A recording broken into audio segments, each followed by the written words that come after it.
예, 북한군이 또다시 군사분계선을 넘어왔다가 우리 군의 경고 사격을 받고 퇴각하는 일이 발생했습니다. 그런 가운데 푸틴 러시아 대통령이 24년 만에 북한에 방북을 하며 이 북러 밀착은 가속화하고 있는데요.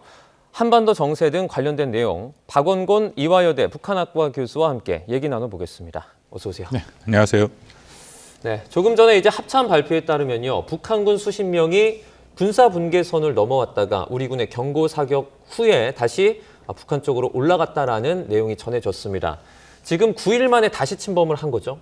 그렇습니다. 합참 발표를 보면은 이것이 의도된 어떤 그런 공격적인 그런 행위라기보다는 네. 그 나름대로 북한이 계속해서 그쪽 군사 분계선에서 지뢰 매설 작업이나 아니면 방벽 같은 거를 구축하는 그런 작업들을 하고 있는데 네. 아마 작업 중에 내려온 것이 아닌가 그렇게 판단하는 이유 중에 하나가 우리가 경고 사격을 하는데 거기에 대응 사격이 없이 다시 올라갔거든요. 네. 만약에 정말 이 한국을 공격할 의지가 있었다 하면은 상호 간에 그런 총격전이 발생할 수도 있었는데 그렇지 않았다라는 것이 일단 정보가 좀 더 필요합니다만 조심스럽게 그런 좀 사고지 않을까라고 판단을 합니다. 네, 저희가 좀 눈여겨볼 부분이, 그러니까 수십 명이 내려왔다가 다시 올라가는 이런 일이, 근데 과거에도 이렇게 자주 있지는 않지 않았습니까? 그렇습니다. 이거는 큰 틀에서 우리가 좀 봐야 되는데요. 네. 연말 연초 북한의 김정은 위원장이 남한과의 관계를 이제 교정국 관계로 선포를 하지 않았습니까? 네. 더 이상 통일 같은 것은 없다라고 얘기를 했고, 교정국이라는 것은 전쟁을 치르고 있다라는 의미이기 때문에 그 이후에 북한의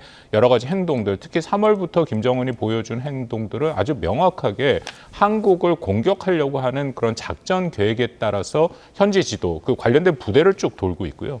그 현재 나타나고 있는 이런 군사 분계선에서 북한군의 움직임도 보면 거기에 준하는 행동들을 하고 있다. 일단은 지뢰 매설 작업을 본격적으로 하고 있는 모습들이 핵심 지역에 보이고 있는데 지금 사진에도 있습니다만 지뢰를 매설하려면 일단 나무들, 숲을 다 제거를 해야 됩니다. 제거를 한 후에 그런 작업을 해야 되는데 이번 네. 같은 경우에도 이 숲이 우거진 곳에서 작업을 하다 보니까 이 군사 분계선 MDL이 정확히 확인이 안 돼서 네. 혹시 내려온 것이 아닌가. 근데 말씀하신 것처럼 전에보다는 훨씬 더 자주 이런 모습들이 대규모로 이루어지고 있는 것은 맞다라고 판단을 합니다. 네. 먼저 조금 전에 저희 출연자 이름이 조금 잘못 나갔습니다. 박원곤 이화여대 북한학과 교수라는 점 저희가 한번 말씀을 드리겠습니다. 이어서 이제 북한 올해부터 그 대전차 관련해 가지고 내려오지 못하게 하는 그 장벽을 계속 설치하고 있지 않습니까? 예를 들어서 양옆에다가 큰 장벽을 세운다든지 큰 전차가 내려오지 못하게 이렇게 위쪽에 좀 낮은 구조물로 위 공간에다 만들어서 구조물을 세운다든지 이런 것들은 왜 계속 만드는 겁니까? 그 방벽이라고 우리 흔히 얘기를 하죠. 네. 그 대전차 우리도 있습니다. 이제 북한이 남침을 할 경우에 대비해서 이 부분이 있는데 거기에 대해서 아직은 우리가 정확히 판단하기는 좀 어렵습니다만 네. 두 가지 의견들이 있습니다. 그렇게 우리 남측 한국에 있는 전차의 방어용 그런 방벽이다라는 얘기가 있고 또 하나는 아까 말씀드린 것처럼 김정은이 직접 남한을 교정국 관계로 선포를 했고 이제 더 이상 통일이 없다 얘기를 하니까 일종의 네. 장벽을 쌓는 거 아니냐 이제 그런 그 판단도 나오거든요. 왜냐하면 방벽을 이전에 북한이 만들지 않은 것은 아닌데 지금 하는 작업의 분량과 여러 가지 그 모습들을 보면은 이전보다는 좀 대규모다라는 겁니다. 그래서 이 부분도 이제 조금 우리가 추세를 봐야긴 했습니다만 김정은의 발언과 더불어서 그 가능성도 좀 있다. 다 물론 이 군사분계선을 다 장벽으로 할 수는 없죠. 대신에 일정 지역 특히 어떤 상징성을 부여할 만한 그런 지역에 장벽을 설치함으로써 이 남북 관계의 확실한 단절의 모습. 이미 얘기가 나왔습니다만 남북 간의 철도 지역의 철도를 다 제거하고 있는 이제 그런 모습들을 또 보이고 남북 간의 핵심적인 도로 부분도 그 도로를 다 막고 거기에 또 지뢰를 매설하고 있는 네. 그런 상징적인 조치를 북한이 계속 하고 있거든요. 그 연장선상에서 볼 그럴 또 여지도 좀 열어놔야 된다고 생각합니다. 이 북한이 지난해 11월입니다. 그러니까 9.19 군사합의를 파기한 이후에 GP를 이제 복원을 하고 지뢰를 계속 매설하고 있다 그래요. 계속해서 이렇게 매설이 진행되고 있었습니까? 계속해서 하는 모습들이 우리 측에 발각이 되고 이제 우리가 보고 있었죠. 네. 이번에도 아까 말씀한 20여 명 내려온 것도 지뢰 매설 작업 중에 내려왔을 가능성이 있다라고 판단을 하는데요. 네. 이것도 일종의 북한이 나름대로 이 한국과의 교정국 관계를 선포해서 전쟁 준비를 한다라는 것을 보여주려고 하는 것이죠. 네. 이 지뢰를 매설한다라는 것은 자신들의 남침 통로를 제외하고 혹시라도 우리가 반격을 하고 올라갈 때 거기에 대한 방어 조치일 수도 있는 거거든요. 네. 근데 문제는 여름철 또 장마철이 오는데 과연 네. 북한 지뢰가 이렇게 대규모로 매설이 되다 보면 잘못해서 이게 우리 남측 남측으로 내려올 수도 있고 네. 그러면 사고의 가능성도 배제할 수는 없죠. 그러니까 여러모로 긴장을 조성하겠다라는 그런 의지가 북한에서 읽힌다고 생각합니다. 네. 지금 이 군사 분계선에서 뭐 이런 종류의 도발들이 계속해서 좀 발생하고 있는데 어느 정도 수준까지 좀 올라갈 수 있다고 전망하세요? 아직 뭐 직접적인 충돌은 없죠. 그러니까 그리고 군사합의 같은 경우에는 우리가 작년 11월 달에 일부 효력 정지를 얘기를 했고 나서 바로 김정은이 직접 무력화, 사실상 무효화를 선언했고요. 네. 얼마 전에 다시금 북한이 오염풍선을 보내왔을 때 우리가 효력 정지를 일단 얘기를 하지 않았습니까? 이제 이런 상황이라서 전체적으로 긴장이 조성되는 모습은 있는데 실질적으로 북한이 이미 그러면 작년 11월에 9.19 군사합의 자체를 무효화를 선언을 한 이후에 그때 김정은의 발언을 보면 NLL, 북방 한계에서 이남으로 즉각적인 포사격 같은 고강도 도발을 하겠다라는 식으로 충분히 얘기를 했었습니다. 네. 그렇지만 지금 6개월 이상 지나가는 그런 시점에서 그런 형식의 고강도 도발은 보이지 않고 네. 우리가 봤던 오염 풍선이라든지 아니면 GPS 교란 같은 일종의 회색 지대의 저강도 도발이죠. 그것은 북한이 의도는 저는 있다라고 생각을 합니다만 역시 한미가 억제력이 있기 때문에 북한이 그런 식으로 북방 한계에서 서부 5도에서 해안 쪽으로 공격을 해오더라도 자신들의 군사적인 목적을 달성하기가 굉장히 어렵다. 네. 그런 판단도 저는 작동하고 있다고 생각합니다. 그 북한의 지뢰매설 관련해서 하나만 더 여쭤보겠습니다. 그러니까 지금 북한에서 관련해 가지고 사상자가 발생했다라는 소식도 전해지고 있습니다. 우리 쪽 사상자는 없고 다 북한 쪽에 북한 군인 쪽에 사상자로 전해지고 있는데 이런 상황에서도 계속해서 무리해서 매설 진행하는 이유가 뭡니까? 그거는 아까 말씀드린 거 결국 김정은의 지시고 남북 관계를 교정국 관계로 선포를 했으니까 거기에 따라서 실질적인 조치가 이루어져야 되는 거예요. 특히 조치의 핵심은 군사분계선 MDL에서 이런 조치들이 이루어져야 되는 거니까요. 그러니까 북한 체제의 특성을 나타나고 있죠. 북한 체제의 뭐 이른바 수령이라고 불리는 최고 지도자가 결정을 하면 그것은 어떤 무조건 이행을 해야 된다. 이른바 1호 명령이 돼버리는 상황이고 그렇다면은 북한 군인들의 안전보다는 자신들이 목표했고 계획했던 것들은 무조건 수행을 해야 되는 그런 상황에서 나타나는 그런 뭐 사고다라고 볼 수 있겠죠. 네. 이제 뭐 DMZ 또는 군사분계선 또는 이 부근에서 계속해서 이런 위협들이 나타나고 있는데 아까 전에 잠시 언급해 주셨지만 비가 왔을 때 또 지뢰 같은 경우에는 이 토양이 뒤집히면서 내려올 수 있는 그런 위험도 있거든요. 사실 이런 상황에서 우리가 가만히 있으면 안 되는 거 아닙니까? 근데 이거를 북한에서 물론 당연히 우리 MDL 군사 분계선 이남으로 내려오는 것은 철저하게 방어를 해야 되지만 그 이북에서 하고 있는 작업에 대해 우리가 뭐 문제 제기를 하기는 쉽지는 않죠. 그거 자체가 매우 공격적인 행위가 될 수 있으니까. 근데 다만 말씀드립니다만 그런 지뢰 유실의 가능성은 대비를 할 필요는 있다. 특히 우리가 2015년 기억하시겠지만 좀 사례가 다릅니다. 그 당시에 목함 지뢰 사건이 있었는데 이것은 북한이 MDL 이북의 자신 쪽이 아니라 내려와서 우리를 사실 공격하려고 하는 의도로 거기에 매설을 한 거기 때문에 사례가 좀 다르긴 합니다만 그런 피해가 있었다라는 걸 우리가 알고 거기에 대한 대비가 필요하겠죠. 자, 이런 가운데 오늘 저녁입니다. 푸틴 러시아 대통령이 북한을 방북을 합니다. 저희가 눈여겨볼 부분은 어떤 걸까요? 저는 이 방북 자체가 굉장히 의미를 부여하고 있다. 특히 북한의 입장에서는 그렇죠. 이 방북 자체가 김정은한테 주는 큰 선물일 수가 있습니다. 아마 오늘 내일 뭐 여러 가지 얘기들이 나오는데 좀 조심스럽게 제가 좀 예측을 현재 상황에서 하자면은 아마 내실이 있고 정말 의미 있는 경제 군사적 북러 간의 협력이 발표될 가능성은 크지 않다라고 생각합니다. 왜냐하면 이미 지난 1년간 북러는 협력을 해왔고 그것이 상당 부분 공개된 부분들이 있기 때문에 최대치의 협력을 이미 하고 있다라고 생각이 되고요. 이런 상황에서 북한의 입장에서는 어쨌든 푸틴이 북한에 와서 특히 뭐 여러 가지 굉장히 연출된 장면들 이미 뭐 러시아에서 얘기가 나옵니다만 상징성을 부여하는 그런 행사들이 많이 준비가 되고 있다라는 거죠. 특히 아마도 그때 시진핑 주석이 북한의 평양을 방문했을 때 준해서 보면 약 평양 주민 25만 명 정도가 동원이 돼서 순환공항부터 대규모 그런 환영 행사를 할 가능성이 있고 그 장면에서 김정은이 같이 푸틴과 있다는 장면 자체가 김정은의 일종의 외교적인 업적, 승리가 될 수 있기 때문에 아마 그 부분을 가장 신경 써서 준비를 하고 있다고 생각을 합니다. 언급해 주신 선물이 어떤 건지는 잠시 뒤에 좀 얘기를 나눠보도록 하고요. 자, 푸틴 대통령이 북한과 서방 통제 없는 경제 체계를 뭐 발전시킬 것이다. 이런 내용을 북한 노동신문에 기고를 했습니다. 이것도 좀 이례적이지 않습니까?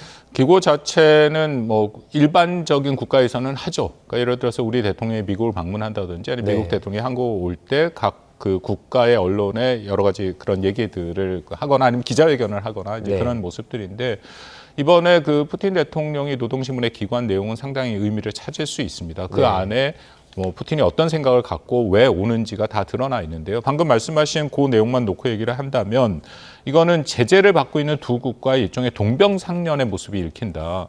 아시다시피 우크라이나의 불법 침공으로 인해서 러시아는 제재를 받고 있고 더불어서 북한도 불법 핵 개발로 유엔 제재를 받고 있는데 이런 상황에서 이들이 가장 필요한 것은 국제 금융망, 특히 러시아는 우크라이나 전쟁 이후에 국제 금융망에서 퇴출을 당한 상황이거든요. 그래서 뭐 중국의 일부 도움을 갖고 새로운 형태의 그런 금융망을 만들어 보겠다라고 얘기를 하는데 그런 내용들이 여기 있는 거죠. 북한도 그런 제재를 받고 있으니까. 근데 문제는 여기에서 대체제를 과연 할 수 있을 것인가 첫 번째 문제고 두 네. 번째는 북한이 여기서 별로 기여할 여지가 없습니다. 네. 북한의 경제력으로는 여기서 말한 것처럼 뭐 결제 체제를 발전시키고 대안을 하더라도 거기서 큰 의미를 찾기는 굉장히 어렵겠죠. 네.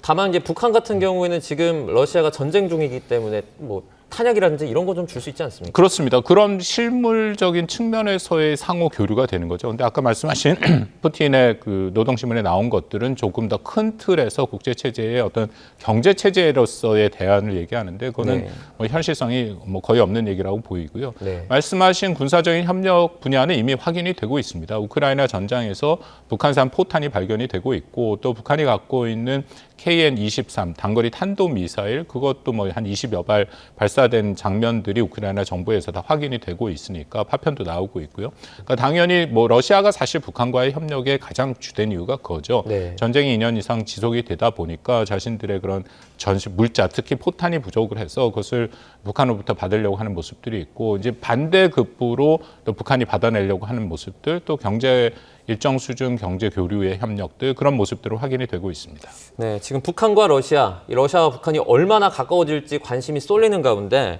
유사시 자동 군사 개입 조항이 부활할지에도 좀 관심이 모이는 것 같아요. 근데 뭐 결론부터 말씀드리면 저는 가능성이 거의 없다라고 보이는데요. 네. 그것은 1961년에 이제 정확한 명칭은 조소, 당시 소련이니까 조소 간 우호 협력 및 상호 원조 조약입니다. 네. 여기에 보면은 자동 개입 조항 방금 말씀하신 그건 타방이 군사적으로 공격을 받으면은 무조건 개입한다라는 거거든요. 네. 사실 한미가 맺고 있는 상호 방위 조약보다 높은 수준입니다. 네. 우리는 자동 개입 조항은 없어요. 네. 이런 것들은 1996년에 사실상 효력이 정지됐고 그리고 나서 2000년에 러시아와 북한이 새로운 그 조러 친선 설린 협조 조약을 맺습니다. 여기에는 이제 그런 내용들이 없죠. 제가 가능성이 없다라고 말씀을 뭐 거의 단정적으로 드리는 이유가 만약에 이렇게 되면 러시아는 한반도에 특히 북한이 공격적으로 나서 전쟁이 혹시라도 발발한다면 무조건 개입을 해야 되는 그러니까 그것을 연루돼야 되는 상황인데 러시아가 네. 저는 결코 그걸 원치 않다고 생각을 합니다. 네. 왜냐하면 여전히 러시아와 북한과의 국격 차이를 보면 러시아가 강대국이거든요. 그럼 강대국이 비강대국인 북한을 향해서 이거 보장해줘야 될 것이 훨씬 많고 자신들이 치러야 할 비용이 훨씬 많은데 러시아가 그런 것을 원치는 않죠. 그렇기 때문에 거기까지 갈 가능성은 크지 않다라고 생각이 되고 네. 다만 다만 우리가 좀 더 뭐 봐야 되는 것이 말씀드린 2000년에 있었던 그 조약의 내용 중에 이런 게 있습니다. 4조에 보면 이게 독자성, 평화통일, 민족 결속 원칙에 따른 한반도 통일을 러시아가 지지한다라는 얘기가 있습니다. 아마 그 내용들이 바뀌지 않을까. 왜냐하면 북한이 계속 말씀드립니다만 남한과의 관계를 교정국 관계로 선포했고 네. 통일을 포기했는데 이런 내용들은 그 양국의 그 조약이 있으면 안 되는 것들이거든요. 선언에. 아마 그런 것을 대체할 어떤 선언이 나올 가능성은 있어 보입니다. 네. 지금 그 푸틴의 북한 방문 가운데 주요 장관들이 좀 동행할 것이다 이런 그런 소식들이 전해지고 있습니다. 푸틴이 어떤 선물 가져올까요? 같이 가는 인사들을 보면 현재의 북한과 러시아의 협력의 수준 그리고 앞으로도 어떻게 갈지가 일정 수준 읽힌다라고 생각이 되는데요. 네. 군사적인 측면에서는 나온 것처럼 유리 보리소프 그 연방우주공사 사장이 가는데 이 사람은 네. 작년 9월 달에 북러 최초 회담에도 같이 동반을 했던 사람이고요. 얼마 전에 북한이 그 위성 발사를 했는데 사실 실패했지 않았습니까? 네네. 그 실패했는데 그 발사체 자체는 뭐 거의 확실하게 이건 러시아 기술이다. 왜냐하면 러시아가 한국한테도 우리가 그 발사체를 활용을 했던 것이고 그걸 네. 운영하는 것은 너무 분명하게 러시아죠. 그리고 작년 9월 달에 뭐 푸틴이 공개적으로 이런 얘기도 했습니다. 위성과 관련돼서 북한과 협력을 하겠다. 그렇다면 북한과 러시아가 군사 위성이니까 군사적인 협력 측면에서는 이것이 최대치일 거고 이미 실패를 했기 때문에 아마 이 부분에 대한 협력은 계속 있을 가능성이 있다. 근데 그 외에도 예를 들어서 뭐 철도를 담당하는 그런 공사 사장도 가고 하는데 과연 그것이 얼마만큼 의미가 있을까 하는 것은 상당히 의구심이 듭니다. 왜냐하면 러시아가 신동방 정책이라는 게 있습니다. 그것을 통해서 시베리아를 개발을 하고 또 시베리아 철도, 가스를 다 개발하고 근데 거기에 핵심은 사실 한국이거든요. 그 자신들이 개발한 것을 한국한테 보내고 또 더 넘어서 일본까지 제공을 하는 것이고 철도 연결도 한국으로부터 시작된 철도 연결을 원하는데 뭐 북한과의 어느 정도 수준의 경제력이 없는 북한과의 이것은 어떤 유의미한 사업으로 진행되기는 매우 한계가 있다 그렇게 생각을 합니다. 네. 이제 크렘린궁에 따르면 푸틴과 김정은이 밀담도 나눌 수 있다. 뭐 단둘일지는 정확히 모르겠지만 밀담도 나눌 수 있다라고 그런 소식이 나왔습니다. 조금 더 심도 깊은 이야기가 나올 수 있겠죠. 뭐 그런 모습들을 연출하려고 굉장히 노력을 할 것이다. 뭐 차담도 얘기가 나오고 산책 그런 얘기가 계속 나오는 게 네. 어쨌든 처음 말씀드린 것처럼 김정은 입장에서는 푸틴과의 굉장히 밀접한 모습. 러시아가 불법 국가로서 수정주의 국가로서 제재를 받고는 있지만 여전히 유엔 안보리 상임 이사국이자 네. 68년 비확산 체제가 인정한 핵 보유국입니다. 강대국이죠. 그런 국가의 지도자가 김정은과 같이 그런 밀접한 모습을 연출한다는 것 자체가 네. 김정은 입장에서는 북한 주민들에게 자신의 어떤 위상을 보여주는 것도 되고 대외적으로도 북한이 더는 그렇게 고립되어 있지 않다라는 그런 모습을 연출하려고 하는데요. 저는 이것도 반대급부가 있다라고 분명히 생각을 합니다. 네. 왜냐하면 유럽에 있는 나토 동맹국들은 그 우크라이나의 문제들을 굉장히 심각하게 실존적 위협으로 느끼고 있죠. 네. 이제 그런 상황에서 북한의 김정은의 이런 모습이 연출된다면 그들은 북한도 굉장히 위협 국가로서의 실존적 위협 수준까지 높일 수 있다라는 것이고 또 하나는 중국이 과연 어떤 생각을 갖고 이들을 바라볼 것이냐. 왜냐하면 중국의 입장에서는 유럽 국가와의 관계가 매우 중요합니다. 특히 미국과의 전략적 경쟁이 심화될수록 유럽 국가와의 관계가 중요해서 얼마 전에 시진핑 주석이 프랑스를 국빈 방문해서 연출했던 모습들이 있지 않습니까? 네. 그런 상황에서 북한과 러시아가 우크라이나라는 굉장히 민감한 문제에 협력을 하는 것은 중국의 입장에서도 결코 그렇게 편하게 받아볼 수 있는 많은 상황은 아니다라고 생각합니다. 네. 지금 북러 관계에 있어서 가장 좀 우려하고 있는 것 중에 하나가 아마도 군사적인 협력 부분이 아닐까 싶습니다. 좀 어느 정도 수준의 얘기가 나올까요? 저는 군사협력을 아까 말씀드린 위성 정도가 최대치일지 않을까. 왜냐하면 일부에서 뭐 북한이 하고 있는 핵, 특히 북한의 대륙간 탄도미사일, 화성 18로 보이는 이제 고체 화성 그 대륙간 탄도미사일이 있는데 거기에 여전히 다탄두 기술이라든지 재진입 기술 같은 것들은 확인이 안 된 부분이 분명히 있습니다. 이 기술은 당연히 러시아는 갖고 있는 기술들이고요. 네. 이런 기술을 혹시 제공해 주지 않을까라는 얘기가 나오는데 저는 그 가능성도 매우 낮다라고 생각합니다. 네. 왜냐하면 러시아가 소련 시절부터 아무리 동맹국이라도 이런 첨단의 아주 민감한 특히 핵과 관련된 기술의 이전은 없었거든요. 네. 그래서 또 만약 이런 것을 한다면 이것은 한국이 우리가 설정하고 있는 이른바 금지선을 넘는 행위가 됩니다. 얼마 전에 그 푸틴 대통령이 외신 기자들 모아놓고 한 얘기에 한국이 우크라이나에 살상 무기를 제공하지 않는 것에 대해서 일종의 감사를 표시했거든요. 네. 그것은 나름대로 러시아가 생각하고 있는 금지선을 한국이 넘지 않고 있는데 과연 러시아가 한국이 생각하고 설정해놓은 금지선을 넘을까? 그렇게 되면은 한러 관계는 굉장히 안 좋아지고요. 네. 거듭 말씀드립니다만 현재 북한과 러시아의 협력은 우크라이나라는 특수한 상황 때문에 저는 이 정도의 협력이 밀착 관계가 보인다고 생각을 합니다. 그렇다면 우크라이나 전쟁이 일정 수준 정리가 된다면 푸틴의 러시아 입장에서 훨씬 필요한 것은 한국이거든요. 네. 왜냐하면 유럽 국가랑은 이제는 더 이상 같이 못 갑니다. 척이 지어진 상태라서 동방 정책과 앞으로의 러시아의 미래는 사실은 이쪽 한반도를 위주로 해서 이쪽 동북아시아 쪽에 있다면 거기에 핵심 파트너는 결국 한국이 될 수밖에 없다. 그런 것도 아마 고민을 하고 있을 거라고 생각합니다. 네, 푸틴이 어쨌든 어느 정도 선을 좀 지키면서 협력을 할 것이다 이렇게 분석을 해주셨습니다. 자, 이런 가운데 오늘입니다. 한중 고위급 외교안보 대화가 열리게 되는데 이제 뭐 방북 얘기 또는 뭐 북한 관련 얘기 다양하게 좀 나오겠죠. 외교안보 대화 한중 굉장히 의미 있다고 생각합니다. 왜냐하면 외교안보 이른바 2+2의 대화라는 것은 한국 같은 경우에도 굉장히 그 밀접한 동맹국과만 하고 있는 거거든요. 미국과는 하고 있고 또 호주랑 하고 있는 그 정도 수준의 그런 대화이기 때문에 이 대화를 통해서 물론 뭐 중국과 하루아침에 모든 것들을 합의하기는 매우 쉽지는 않겠죠. 근데 다만 그런 틀이 구성이 돼서 그 안에서 얘기를 나눈다라는 것 자체는 상당한 의미가 있고 네. 또 이것을 바라보는 북한은 매우 또 불편하게 생각을 할 것이다. 이미 지난 한일중 회의 때 우리가 정상회담 후에 공동선언이 있지 않았습니까? 거기에 내용을 보면 한국과 일본, 중국이 한반도의 비핵화, 북한 비핵화 문제에 대해서 합의를 보질 못했습니다. 이제 그런 내용들이 있었음에도 북한은 바로 그 선언 이후에 자신들의 공개적인 담화를 통해서 그거 논의 자체를 비판을 했거든요. 네. 그렇다면 한중 간에 어떤 내용이 나오든 간에 그런 문제, 한반도 문제, 북한 문제를 포함해서 이런 안보, 경제 안보 대화를 한다는 것 자체가 북한에게는 큰 부담으로 작동할 것이라고 생각합니다. 네, 알겠습니다. 여기까지 듣도록 하겠습니다. 이 푸틴의 방북 그리고 이 한반도 정세 관련해서 자세하게 얘기 나눠봤습니다. 박원곤 교수와 함께했습니다. 고맙습니다.